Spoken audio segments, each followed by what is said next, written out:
Китае открыли для туристов одно из самых высоких зданий в мире – Шанхайскую башню. Она была достроена еще летом прошлого года, однако до сих пор публику внутрь не допускали. Теперь все желающие могут насладиться захватывающим видом со 120-го этажа. Шанхайская башня является самым большим строением Китая.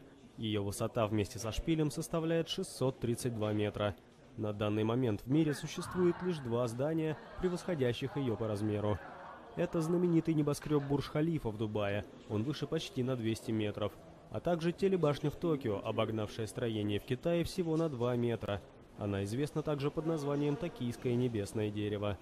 Но в списке сверхвысоких небоскребов Шанхайская башня занимает второе место, поскольку в него входят лишь здания, предназначенные для проживания или работы людей.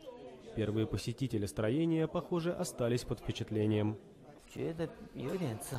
Я в какой-то степени даже горжусь. Наша страна быстро развивается, у нас появляется все больше всемирно известных зданий, говорит посетитель. Как житель Шанхая я горжусь, что башню построили именно здесь. Однако почетные места, первое в Китае и второе в мире, небоскреб будет удерживать недолго.